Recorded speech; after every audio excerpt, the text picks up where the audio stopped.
Thanks everybody for joining us today for the webinar Understanding the New 90-10 Rule. I'm John Mazurek, audit partner with Sikich. I've been working alongside many of you in the higher education community for over 25 years, specializing in audits, examinations, all the various types of consulting, special projects that Title IV eligible institutions are required to have to participate in this industry. I'm pleased to introduce my fellow longtime colleague and today's presenter, Tim Gaber. He's the partner and leader of our Sikich Title IV audit and consulting practice. Tim's career of more than 20 years has followed a similar path to mine. His experience in the audit and advisory field supporting higher education institutions has also included overseeing and managing audits, examinations, numerous special projects in the Title IV industry. In working in this industry as long as we've watched the constant changes in regulation affect the business plans and day-to-day operations of many of you. That being said, Tim and I know 90-10 is one of the many regulations near the front of most everyone's mind, even here on Halloween, and that is certainly confirmed by the large audience size today. I'll introduce Tim and hear from him in just a minute, but before we begin the webinar and the discussion, just a few brief housekeeping items.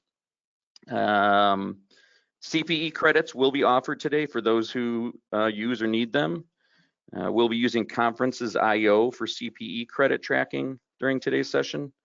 So to receive CPE credit, you must check in and check out of Conferences.io and input all codes through the Conferences.io. There'll be 3-digit numbers. You may choose to check into the session and input the codes. You may be using a mobile device or your computer. If you're using the mobile device, please open the camera app and scan that QR code you see on the screen and enter your information to check into the session and then use that for the codes. If you're using a computer, just type the link in the orange text into a new window, click the session titled Understanding the New 90-10 Rule Changes, and then you can check into the session. All right. If you have any questions about Conferences.io or questions related to the webinar material, please submit your questions via the question feature on your control panel. If your question cannot be addressed in the hour we have today, I will definitely, Tim, myself, and the team will follow up after the webinar. And we will make the presentation slides available and can be downloaded from the handout section of the webinar control panel. So that'll be some good information for you to follow up on afterwards. It is being recorded, the webinar is being recorded and will be sent out for on-demand access after the session. At the conclusion of the webinar, a short survey will launch, which will need to be completed for professional credit for those getting CPE credit, and then certificates will be emailed in 1 to 2 weeks after the program. Hey, Tim, can you move to slide 6? If this is your first time joining us on a Sikich webinar, welcome. Sikich is a professional services firm supporting a variety of industries, including higher education and Title IV institutions, through our audit, tax, accounting, advisory, and tech solutions. As you can see in the graphic, we are more than a CPA firm. We also have an award-winning technology practice and robust advisory practice. Many of you know we have team members and clients across the United States, and we enjoy being able to connect with all of you virtually today and during the audit process. Slide 8, Tim. This is all the wonderful disclaimer that all professional services firms like to put on their webinar. That the information here is it's our disclaimer, and this is not being business advice or services, but for presentation only. So thanks for reading that. I'm sure you all got to the end. But the reason we're all here, it's Halloween, and we're going to talk about 90-10. And I'm going to turn it over to Tim Gaber now for our presentation. All right, thank you, John. And unfortunately, it's me navigating the slides. I do apologize for all the bouncing back and forth. Hopefully, I'll get that under control. But thank you, everyone, for joining us today for this topic. As John mentioned, I've been doing this for quite a while. I hope to provide some understanding to the rule. So just a brief overview of what we'll cover today on today's webinar. I'll do a quick introduction for 90-10 and how we got to the current state. We'll go through some of the identification of the rule changes and the application to your institution. Recognize the significance of the changes. I'll teach you guys the components and the nuances of the calculation. Hopefully we'll get a good understanding of the presumption rule, And then we'll wrap it up with a good idea of what to anticipate and what to expect in your next audit. So let's get started. All right, so the 90-10 rule was originally established about 30 years ago in 1992 under the Higher Education Act.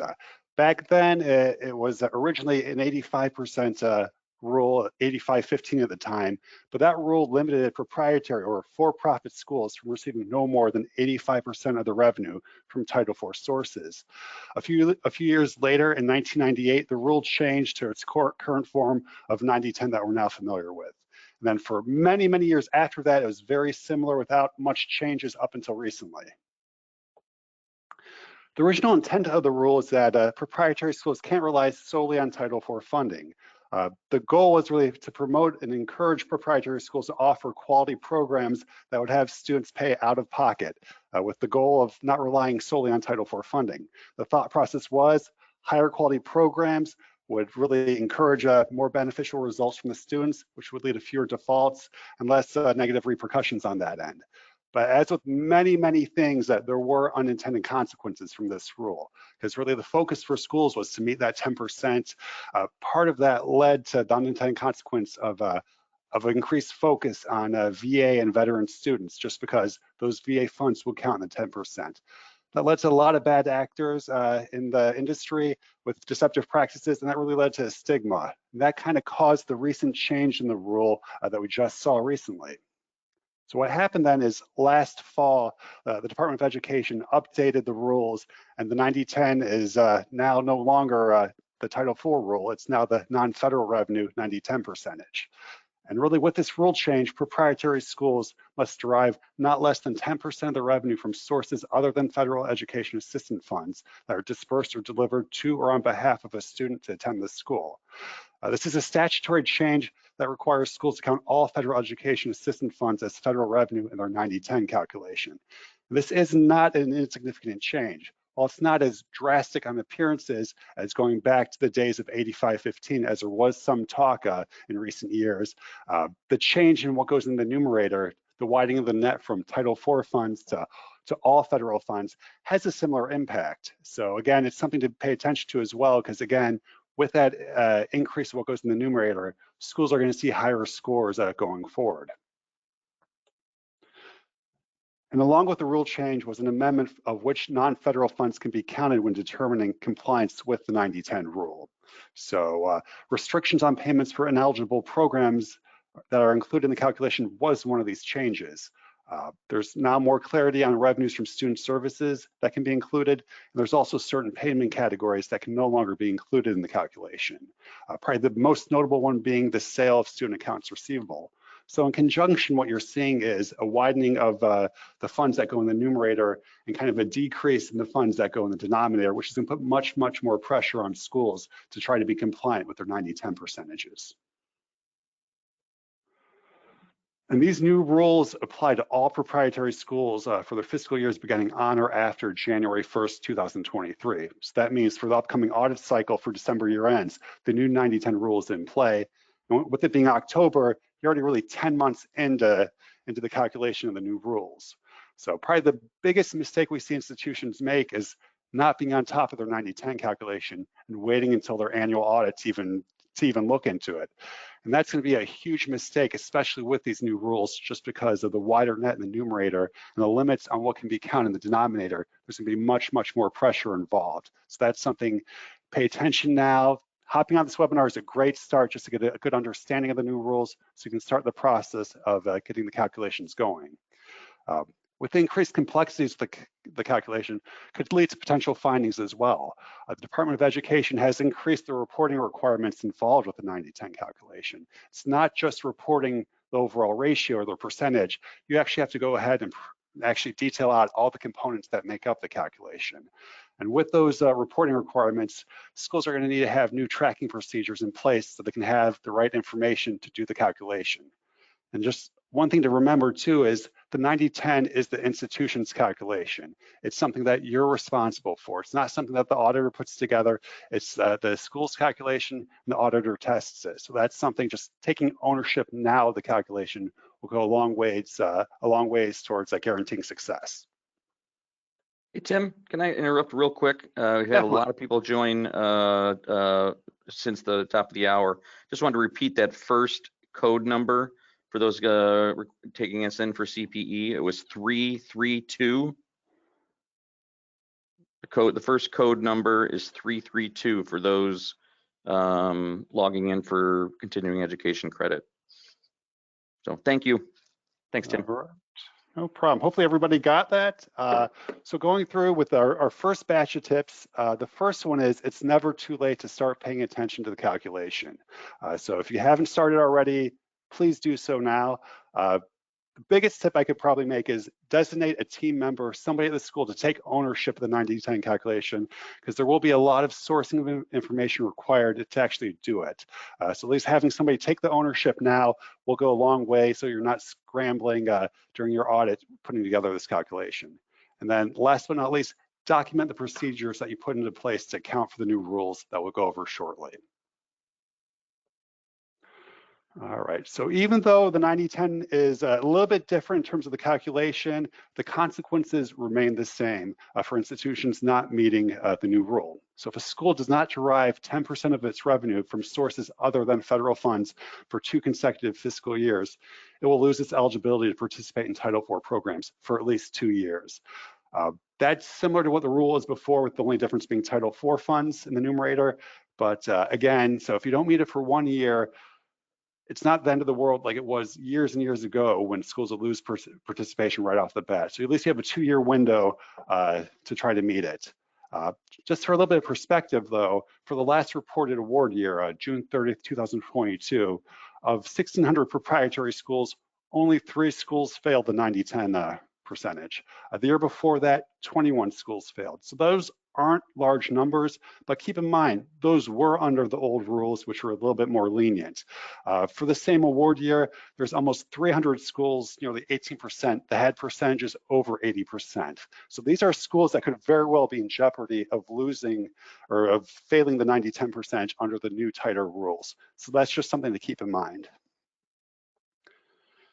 For any fiscal year, a school doesn't derive at least 10% of its revenue from sources other than federal funds, it's going to become provisionally certified, which means the school's going to have to put up a letter of credit, probably go on heightened cash monitoring, number 1, and face growth restrictions. That's for the first year. Again, with that second year, as soon as it doesn't meet that second year, then it's going to cease participation in the Title IV programs. One thing to keep in mind though, anytime a school fails the 90-10 percentage, there is a notification requirement. The schools are still required to notify the Department of Education within 45 days after the end of the fiscal year that it fails to meet the 90-10 percentage. This is a rule we've seen blown many times, simply for the fact that schools have a lot of times just not been on top of doing their 90-10 calculation. If they're waiting for their audit, they might not necessarily know whether or not they meet or if they don't meet until months after the end of the fiscal year. What's new now with the new rule though is schools are now required to notify students as well of the possibility of lost Title IV eligibility from failing to meet it. So that's something that's new with the new rules. That's something that's it's going to be out there too. I mean, the department expects schools to publish such notices either on the school's website or sending out emails to the students. So once a school fails the 90-10 percentage, there is going to be a negative consequence, at least with the public perception because of that. And probably the biggest issue we see if a school fails to meet the 90-10 is the potential Title IV liability, because as soon as that second year, if a school fails for 2 years in a row, as soon as that second fiscal year is over, Title IV eligibility is no longer allowed. So any aid that a school draws down after that second fiscal year, it could potentially be on the hook or liable for. So that's one more reason to be on top of doing your 90-10 calculation on a regular basis, not waiting up to the 6 months during your audit to get that done, because that could be a sizable amount of aid that the school could be liable for. All right. All righty. There's a lot of information there. So we're gonna do a couple poll questions during the webinar. This one, I think it's showing up on your screen. It should, if it isn't, it's showing up very soon. It's a pretty simple question, but you know, really important. How prepared are you right now to perform a preliminary calculation for your institution or OPE number? Feeling confident, gathering information and starting to feel prepared. And of course, the 90 what? So please enter your answers for the poll. Again, feeling confident, gathering information, starting to feel prepared, or 90 what? All right, thank you, John. All right, now that I gave a little bit of an overview, we'll dive into the calculation. So bear with me through this next section. It's gonna be a little bit technical, but it's gonna hopefully give everybody a good understanding of how this calculation is made. So simply put, under the old rule, 90-10 was fairly straightforward. Title IV over total eligible revenue. Title IV can't exceed 90% in a given year. Under the new rule, it's federal source revenue over total eligible revenue. Federal monies now can't exceed 90%. Unfortunately, I wish I could say it was that easy. There's a little bit more nuance that goes into it. The actual technical definition of the new calculation is your adjusted student federal revenue divided by the sum of adjusted student federal revenue plus the sum of adjusted non-federal revenue and revenue from other sources. So really 3 components that go into the calculation, and I'll dive into what goes into each of those components. So keep in mind that the 90-10 calculation is an annual calculation done for the school's fiscal year. So most schools have a December year end, which means that their 90-10 percentage is actually going to be calculated from January through December. If your school's a June year end, it'll be July from June. So at any given point during the year, that percentage might be over 90%, you might be under 90%, but really what the department looks at is what it is for that 12-month period. And that 90-10 percentage, as well as the disclosures, are required to be included within your annual financial audit. So that's how the department sees it and measures it on an annual basis. One thing to pay attention to as well is while your audited financial statements are always done on an accrual basis, so your tuition on your income statement is going to be recognized as earned, the 90-10 is a cash basis calculation. So you're really not able to just pull the revenues off of your income statement, pull your Title IV amount off of your compliance audit and call it a day. It's a different method of accounting that goes into the 90-10 calculation. All right, so now that we know kind of an overview of it, we'll dive into kind of what the components are as well. So really, the big components are revenue generated from programs and activities. What's included are your tuition fees and other institutional charges for students enrolled in Title IV programs. Probably the most complicated piece of this calculation is the presumption rule, which we'll get to in a little bit. The other 2 components that make this up are going to be your activities conducted by the institution that are necessary for the education and training of its students. Commonly, your student clinic for a cosmetology or massage school. And then lastly, you have your funds paid by a student or on behalf of a student for a non-eligible program that meets certain criteria. These are historically your cash paying programs that were allowed to be included as well. So while there's 3 types of revenues included, there's quite a few more types of revenue that are specifically excluded from the calculation.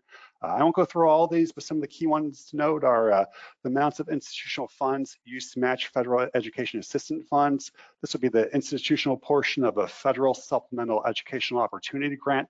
That company or the school match doesn't get included. Title IV funds returned when a student drops or withdraws from a program. Those funds aren't included. And then we have 4 more, and some of these are a little bit newer. The amount the student is charged for books, supplies, and equipment, less the institution, includes that amount as tuition fees or other institutional charges. So what that means is, I know probably a couple of years ago, a lot of schools went back and reassessed their textbooks and kits as non-institutional charges, so that in some circumstances, they can charge that entire amount upfront versus by payment period on the student ledger cards. So for those situations, any payments for the textbooks and kits would not be included in the 90-10 calculation. And then the next 2 are kind of similar, and they're both new with the new rules. Any amounts from the proceeds or the factoring or sale of accounts receivable or income share agreements are no longer allowed to be included in the calculation. I know the factoring of receivables under the old rules was one means a lot of schools used to to meet the 90-10 percentage by being able to sell batches of receivables at the end of the year and include those proceeds. Unfortunately, that's not going to be allowable under the new rule. And then last but not least, probably the most important exclusion is any funds, including loans, provided by a third party related to the institution, its owner, or affiliates to a student in any form. What that means is you can't have a related party paying for a student, whether it's an individual, a related not-for-profit, related company. It can't make payments on behalf of a student and have those count in the institution's 90-10 calculation. So there's got to be a layer of separation involved for those funds to count. All right, so we're gonna go into kind of the components of the calculation now. The first one is the adjusted student federal revenue. And this makes up the numerator, and it's the sum of the amounts of all federal funds as adjusted for each student at the institution during the fiscal year to whom the institution dispersed Title IV aid and other federal funds that the student directly receive. Again, the wrinkle here is gonna be as adjusted. We'll get into that in a little bit, but the first part is really all your Title IV programs. This is very similar to, this is actually the same funds that were included under the old rules. It would include your federal direct loans, which would include subsidized loans, unsubsidized loans, Parent Plus loans, federal Pell Grants, and FSEOG. So those would be the common Title IV monies that got included in the numerator. But what's new though is it also includes any other educational assistance funds provided by a federal agency directly to an institution or a student, including the federal portion of any grant funds provided by or administered by a non-federal agency, except for non-Title IV federal funds provided directly to the student to cover expenses other than tuition fees and other institutional charges. Sorry, I gotta take a breath there. That's a lot to go over and that's a lot to digest. So we'll break it down a little bit and we'll unpack it because there's a lot in that section right there. So the first part of that is any other educational assistance funds provided by a federal agency directly to an institution. This is what you'd commonly think of when you think of federal funds that aren't Title IV. The usual suspects would include other monies from the Department of Education. Probably the most obvious one would be the Higher Education Emergency Relief Grants, your HERF monies. Now I know most schools have probably spent up their allocation of HERF monies, but under the new rule, any HERF monies that the student receives and pays towards tuition eligible charges, that would count in the 90-10 rule now in the numerator. Under the old rules though, it did not because it wasn't Title IV. So that's something just to give some clarity on what is and what isn't allowed in the 90-10 calc now. But probably the more common areas you'll see or the agencies will be really your military type funding sources, your Department of Defense, your Department of Veterans Affairs, whether it's the post 9/11 GI Bill or your MyCAA monies. Those would be the more common federal monies that aren't Title IV that you would see in your 90-10 calculation. Thankfully, though, the department is responsible for putting a list together of all the federal agencies and other educational assistance in a notice published in the Federal Register and updated as needed. If anyone needs it, I'll be more than happy to share the link after the webinar. And the department does publish this list. However, it's not all inclusive, but it should be periodically updated, and it's definitely a good resource to have. As we go into our tips, tip number one is definitely familiarize yourself with the federal sources identified in that notice. There's a fair number of them. It just doesn't hurt to go through, scan it, and then see what kind of payments you receive, just to make sure that you're properly identifying all the federal sources that come into your school. And then make sure you have a system in place to identify these funding sources with your students, that you're properly tracking them in your student management system. Proper tracking is going to be critical for the 90-10 calculation and the reporting requirements involved. And moving on to unpacking that long-winded section, any other educational assistance funds provided by a federal agency directly to an institution or a student. So there's a little bit of nuance here because this one's going to be a challenge, because now you have to include payments that are made directly to a student, whereas in the first category, you're including payments made directly to the institution, which are easy enough to track. But now with payments to students, you could run into some unusual circumstances, because it's hard to include what you don't necessarily know in terms of money being federal or non-federal, because you could have a situation now where a student comes in, makes what you think is a cash payment, but those monies could actually stem from federal sources. So that's going to lead to kind of a disconnect in terms of understanding what is and what isn't federal monies. Keep in mind, though, federal monies going to the student are only included if they're for tuition fees and other institutional charges. So if the student receives federal monies for maybe educational assistance, but for housing, those monies will not be included in your 90-10 calculation. So this really leads to a challenge, though, as schools are going to have to be proactive when working with students to identify any of these federal monies. It doesn't seem like there's going to be a lot of federal agencies that make their payments directly to the students. Some common ones would include your Montgomery GI Bill active duty, your Montgomery GI Bill selected reserve, VA survivors and dependents educational assistance. But again, that's something that it could always change. So really, you're going to have some systems in place to try to identify these payments with your students. So again, going into our tips, make sure you're designing policies and procedures to identify these sources with the students during the enrollment process and also throughout their entire enrollment at the program, because it could very well change.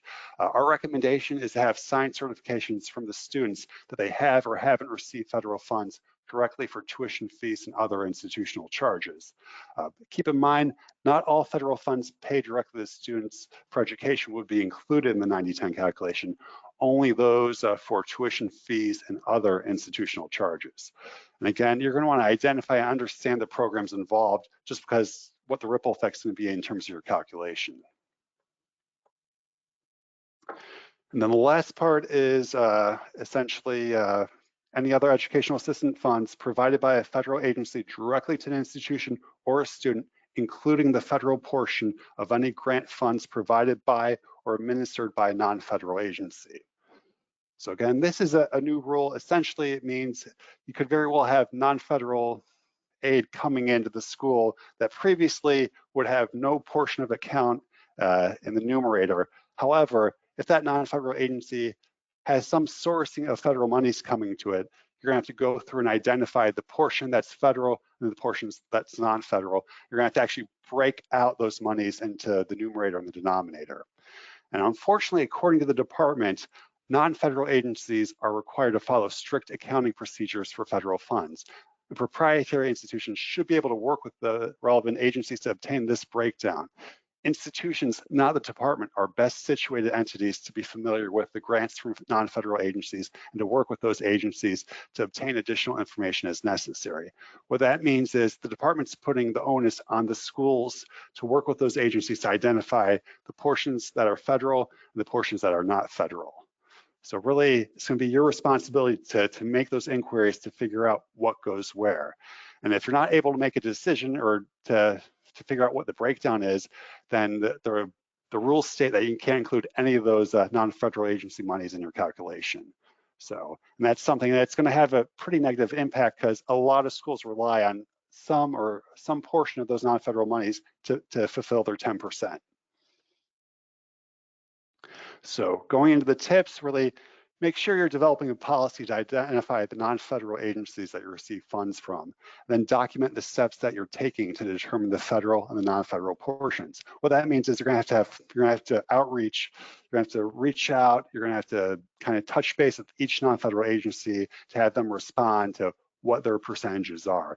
And you're going to want to document that correspondence just to show that you're taking charge of it, you're trying to figure out. Because if you're unable to figure it out, then the decision is, or the conclusion is not to include any of those monies. But if you choose not to figure it out and just throw your hands up, that's a different story. And that's probably going to end up being a finding in your 90-10 calculation. So again, this is going to be a lot more process involved this year with researching to understand what goes where in terms of the calculation.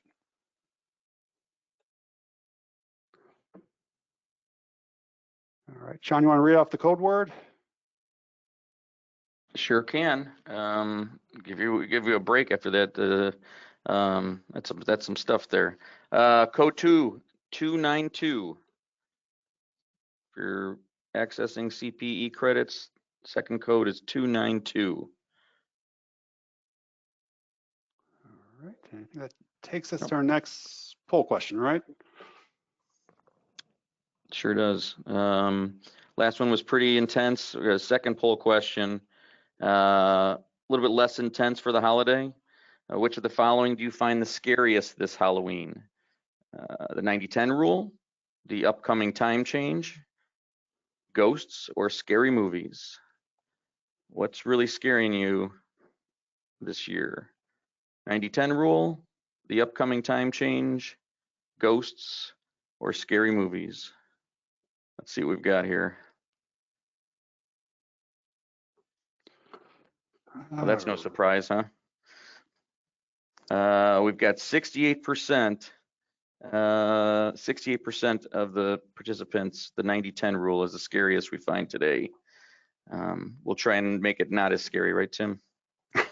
Doing our best. So, all right, we'll dive right back into the fun stuff. So, moving on to the next component of the calculation is going to be the sum of your adjusted non-federal revenue. So this one's actually fairly straightforward, as it's essentially any amount that's not federal revenue that goes towards tuition fees and other institutional charges. So actually that one's actually fairly straightforward. However, it kind of goes into the question of what adjusted means. And that's where things get a little complicated. So when we say adjusted for both the federal and the non-federal payments that get included in your 90-10 calculation, they're really, any of these payments are limited to the tuition fees and other institutional charges for the students in Title IV programs. So if a student makes any payment, or if any payments an institution receives from a student in excess of tuition fees and other institutional charges, those payments are not included in the calculation. So this adds a layer of complexity onto the cash basis calculation. This is the primary reason why the Department of Education requires that the 90-10 calc be done on a student-by-student basis, not just pulling in all the gross data for the calculation. And again, this is another reason why the department requires the payments to be tracked by the appropriate categories for the calculation, because you're really not going to be tracking payments by just federal and non-federal revenues. There's a couple other categories that go into the ordering rules that are applied. And probably this ordering rule is probably one of the more complicated pieces of the 90-10 calculation. And technically speaking, this ordering rule goes by the name, the presumption rule. And this really means that the institution must presume that Title IV and federal funds take priority and count first towards the tuition fees and other charges before a few select payments. And these payments are really kind of outlined specifically in the regulations. And we'll go over them in a little bit. So for every student, this ordering rule to determine which payments counts towards their tuition fees and eligible charges to be used in the 90-10 calculation really breaks down to three different categories. The first category are your pre-federal payments, and these are, as I mentioned earlier, specifically identified in the regulations, and they'll take priority and count first before the other categories. The second categories are your federal payments, which would be your Title IV and your federal funds. And then the last category are cash and other payments. These have the least priority and are the first to get bounced out of the 90-10 calc. So just a brief overview of the different funding sources. Your pre-federal payments really includes grant funds from non-federal public agencies, excluding the federal portion, if any. It also includes grant funds from private sources. This could be companies, this could be not-for-profit entities, just anything that's really a private source separate from the institution. Also included are your workforce monies, funds from educational savings plans, which would typically be your Section 529 college savings plans. And then lastly, it'd be your institutional scholarships. Keep in mind that institutional scholarships are really supposed to be dispersed from an established restricted account with designated funds from an outside source unrelated to the institution owners or affiliates. So it's not internal scholarships from the school that counts. It's really external monies that come into the school for scholarships. Then the second category are your federal payments, which are your Title IV funds and your other federal funds, the same funds that we talked about a little bit earlier in the presentation. And then last but not least are your cash and your other payments, which can include third-party loans, income sharing agreements, and then finally student cash. So while cash is usually king, as far as the 90-10 calculation, it's got the least priority versus federal funds and those pre-federal funds amounts. So And keep in mind that this presumption rule and not the timing of payments impacts what is included in the 90-10 calculation. So it's not necessarily what's going to hit the ledger card first. It's this ordering rule that really dictates what ends up counting in the percentage. A student could make a cash payment on the first day of the program for the entire balance, but they have subsequent Title IV drawdowns or other federal monies coming in. Some or all that cash might get excluded from the calculation. So that's why you're kind of looking at the totality of all the payments and how they get applied towards the charges when you actually do the 90-10 calculation. And then the other complicating factor as well is that credit balances can carry over into subsequent payment periods. So if a student receives a drawdown of Title IV monies on December 31st and they don't have any eligible charges, those Title IV monies will count in the next period when presumably there are tuition and other fees on their ledger card. So it's really the application of charges or the application of payments to charges that dictates when the monies get counted in the 90-10 calculation. So it's not a strictly cash basis calculation. It's got a little bit more nuance that goes into it because of that presumption rule. So as we go into our tips, make sure that you're tracking student payments by the required types in your student management system so that the presumption rule can be correctly applied in your calculation.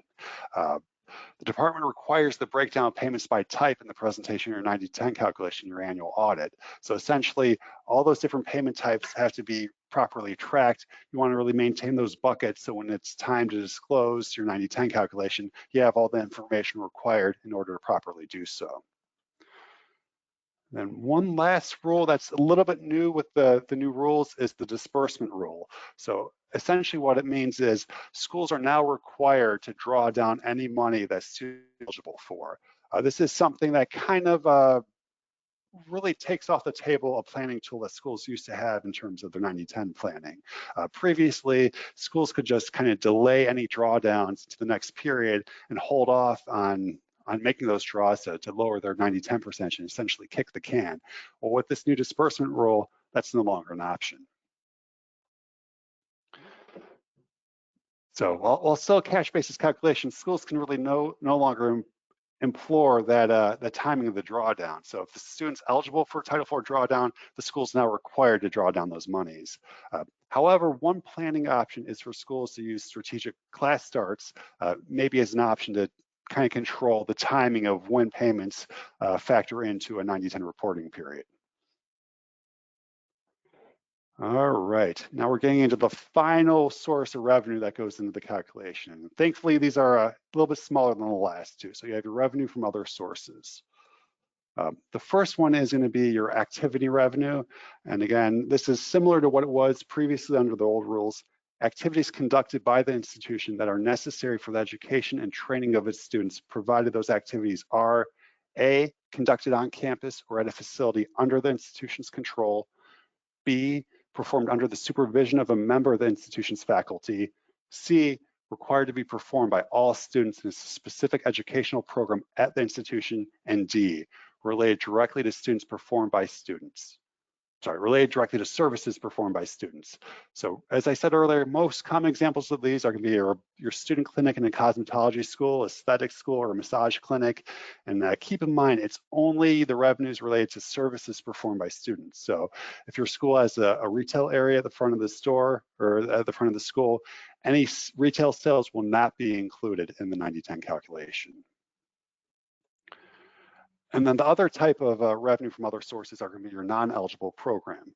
Again, these are funds paid by or on behalf of a student for non-eligible or non-Title IV education or training programs are included in the calculation in the denominator if they meet certain criteria. So in order for a non-eligible program to be included, it must be approved or licensed by an appropriate state agency, be accredited by an accrediting agency, provide training needed for students to maintain state licensing requirements, or provide training needed for students to meet additional licensing requirements for specialized training for practitioners who already meet the general licensing requirements in the field. One thing to keep in mind is simply training for test preparation courses or acting as a proctor. Those aren't allowable for non-eligible programs to be included in the 90-10 calculation. However, in addition to this, there's a few other requirements for these programs to be included. The what is really these programs need to be provided by the institution to be included, and they can't include any course offered in an eligible Title IV program. This is something new. Really, there can't be any overlapping curriculum or content between your eligible non-Title IV programs and your Title IV programs. If your course requires participation or completion of a Title IV program as a requisite, it cannot be included. And the same thing is if your course can't really transfer or be applied to the Title IV program as well. So that is something that's new with the new rules that you didn't necessarily see with the older rules. The who, for your non-Title IV program to be includable, must be taught by one of your institution's instructors. So there's no limitations of those instructors also teaching Title IV, but keep in mind it's gotta be somebody affiliated with the school providing that education. And then the last point is where. And to be includable, that non-eligible program must be taught at either the main campus or a branch campus of your school, another school facility approved by the appropriate state or accrediting agency, or an employer facility.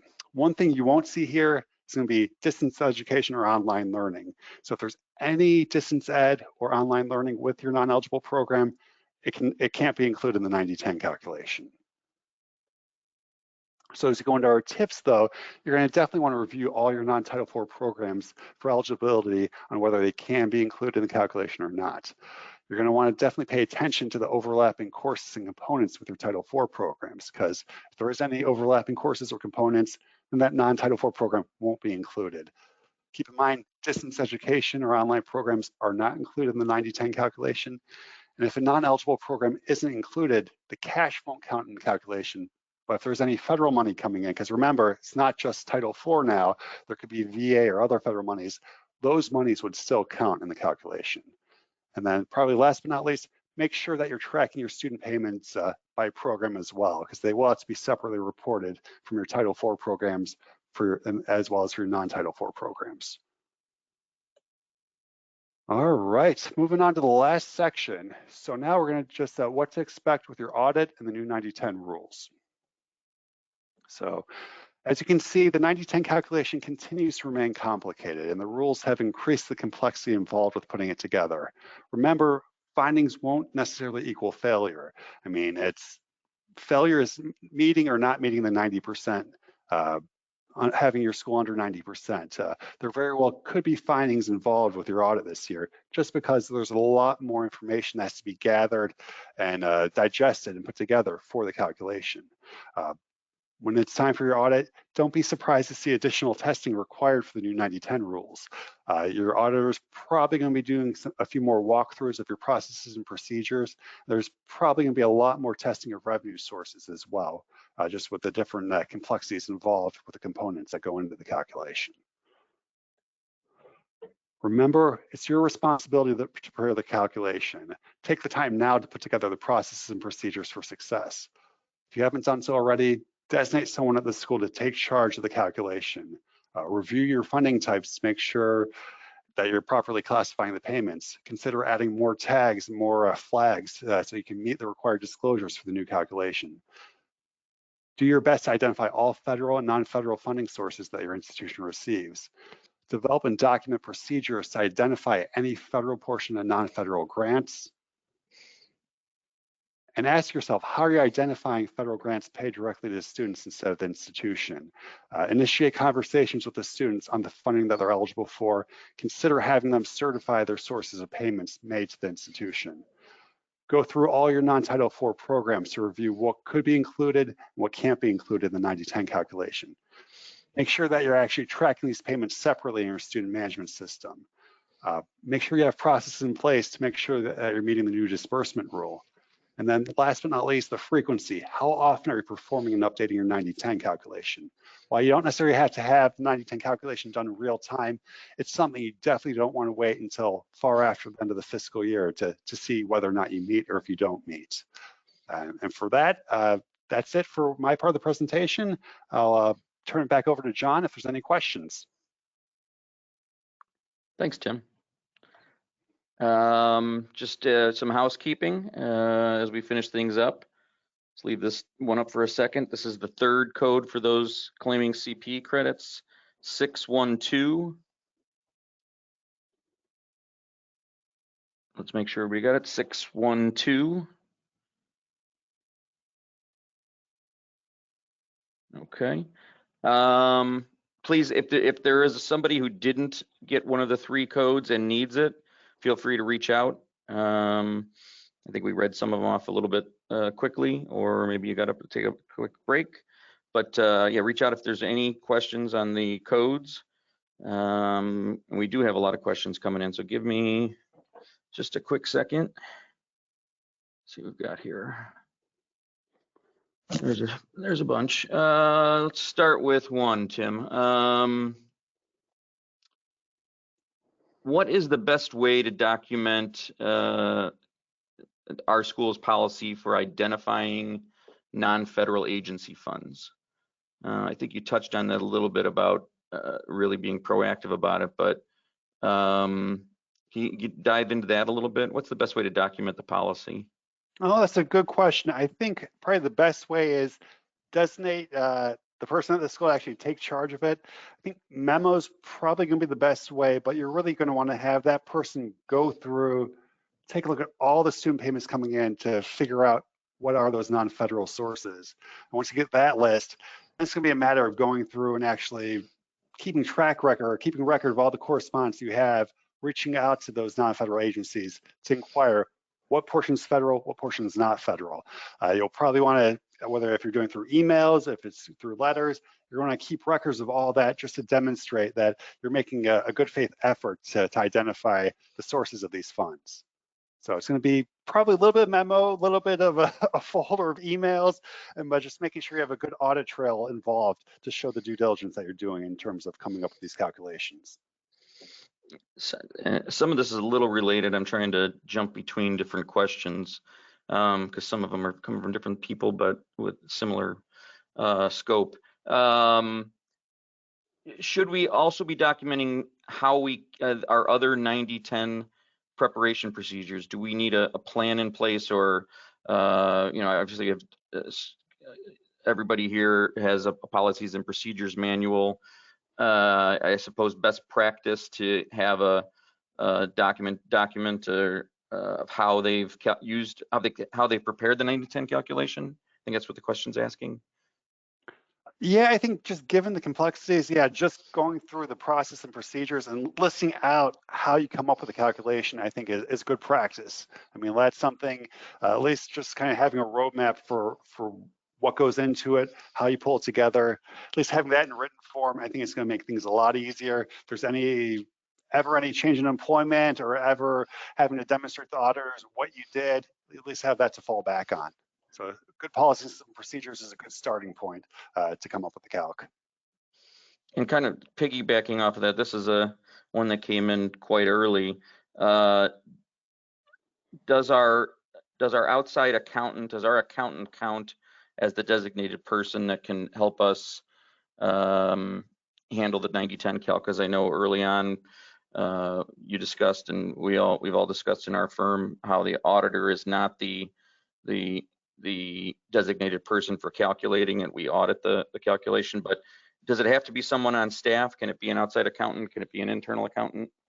It can be an internal accountant, it can be an outside accountant. However, it's probably going to want to fall on somebody at the school as well, just to do a little bit of the sourcing of the information, of going through and identifying the federal, non-federal agencies. But for the actual putting together the calculation, many schools rely on their outside accountant to do that, and that's perfectly okay. It's just the auditors can't be the person responsible for putting together a calculation.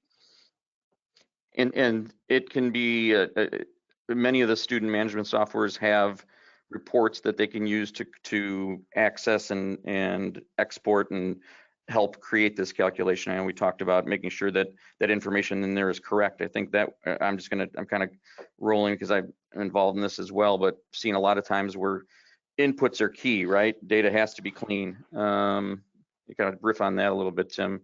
Yeah, definitely. I know there's a lot of great student management systems out there that can put together the calculation, but it's only as good as the data that goes into it. So making sure that all the information that goes into it is properly categorized, is properly put in there, because there is judgment involved. I mean, again, the student management system isn't necessarily going to know what's federal, what's non-federal, unless you tell it to. So making sure that's set up properly from the get-go is going to go a long way towards giving you an accurate calculation. And the year end for all our institutions that this rule is applicable for? December 31st, 2023 will be the first audit year end that rolls with the new rules. So everything prior to that is going to be under the old rules. So I think best practice would be if you're just starting to think about this now, or I think most people were somewhat along the way. I think we probably would advise maybe go back to January 1st and kind of revisit some of the inputs from January through today, correct? Definitely, yeah. I know it won't be fun going through 10 months of activity, but better to start sooner rather than later, especially just to get it all, make sure everything's in there the right way now versus during your audit when the calculation has to be finalized. Okay. That knocked out a few different ones. Thanks, Tim. Let's see here.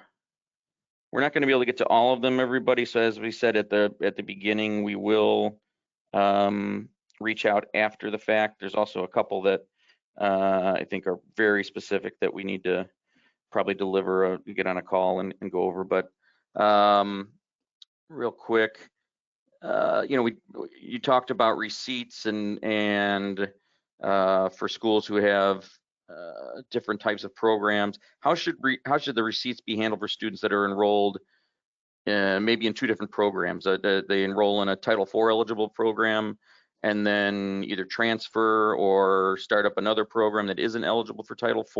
I believe in some of the industries that could happen. Any suggestions on that? Or yeah, well, for that, because of the reporting requirements, because depending on whether or not it's a Title IV program or includable non-Title IV program, you almost have to track that student almost treat it like two students though and do separate calculations for the different programs, just because there could be a difference in how it factors into the calculation. So again, it's something that's going to be probably won't happen too much, but again, you're going to want to make sure you have the information so you can definitely carve out those Title IV program payments and carve out those non-Title IV program payments and effectively do the presumption rules separately for each of those programs. So essentially, you're going to be treating that student almost like two students in your calculation. yeah, fun, huh? Oh yeah. Yeah, that's good. That's gonna be a tough one. Quickly, this should be a quick one. Just came in. If we provide an institutional scholarship in-house, that does not get factored into the denominator, question mark? Correct. I know in the regulations it says institutional scholarship, but it really should say external scholarship. Typically, when I think of institutional scholarship, I think of something that the school's providing to the students. And in that case, if it's the school providing it, it doesn't count in the calculation.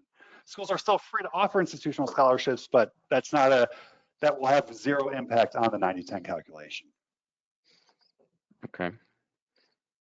And again, if we're answering your questions, if your questions get called on this one on the webinar and we don't answer it fully, reach out. We'll definitely follow up and go over any specifics. Probably a time for one or more questions. Let's see. Does Sikich have a spreadsheet template for the new 90-10 rules that could be shared with schools? We don't. We aren't the accountants, but if we obviously can advise and help with the structure on that, Tim. I think that should be we'll stop there. We can definitely help. Let's see. This might be a little bit too. If on our enrollment agreement we have costs broken down as tuition, supplies, uniforms, books, registration fee, would we only count payment for the tuition? I think we talked about that. Yeah, so for including the supplies and other items as institutional charges, and you're breaking it out by payment period on the ledger card, you're factoring into your return of Title IV calculation, and they're in fact institutional charges, then those would count in your 90/10 calculation. So any payments up to those amounts would be included. Okay. If a student makes a payment towards their extra institutional charges, will this count towards the 10% side? No, those payments will not count because you're only including the payments up to the tuition and other institutional charges. So if it's non-institutional charge, any payments towards those won't be included in the calculation. Okay. This one is a pretty broad one. Maybe we'll just we'll finish up with this one. This is for some of our larger school groups. Thoughts on consolidating OPE ID numbers for schools with multiple OPE numbers to balance out strong and weak 90/10 results for the same institution. That's probably a Teams call, right? Right, but for schools that are involved, though, the 90/10 is done by main campus. So if you have multiple OPEs with multiple main campuses, each of those campuses would have a separate 90/10 calculation. So really, depending on the mix of how your main campuses and branches are set up, I mean, there could be some impact depending on which schools go together in terms of putting together your 90/10 calc. So that's probably a little bit outside the realm of this call or this webinar, but it's definitely something that can be discussed on a later call. All right. Well, we're nearing completion. It's lunchtime in some areas, I'm sure, so I'm sure everybody's getting a little antsy. Any questions we did not get to, and there are numerous ones, we'll reach out, and feel free to reach out to Tim or I directly to follow up if you have any questions. We'll work on that. Thanks, Tim, for everything, your insights today. We all here at Sikich appreciate Tim's efforts in presenting today. I know everybody on the webinar does. As a reminder, please complete the survey that pops up after we finish in order to receive the CPE credit. Reach out if you didn't get the three numbers, three-digit codes. Certificates will be emailed in 2 to 3 weeks after the webinar. They will come from Prolera, which is our CPE platform. So be sure to check your spam folders if you haven't seen it in 2 to 3 weeks. And if you still haven't seen it, then reach out and we'll get somebody on it to help you get it. After you're finished, check out within Conferences.io so that it shows you attended and finished on the hour. And again, we'll follow up with any answers to questions we're not able to get to. The session was recorded, and we'll be sending out a link to everybody for the recording because there is a lot here, and it's hard to get all of that in an hour. Appreciate it, Tim, that you're able to do that. And thanks for joining us today. We had a lot of people here, a lot of interested parties, and we really appreciate you spending an hour with us on Halloween. Make sure you have my wife's allergic to peanuts, so I'm looking forward to having a Reese's peanut butter cup before I head home, and then brushing my teeth. But I'm looking forward to a couple of pieces of candy. I hope everybody enjoys the rest of the day. And Tim, thanks again. Thank you, everyone.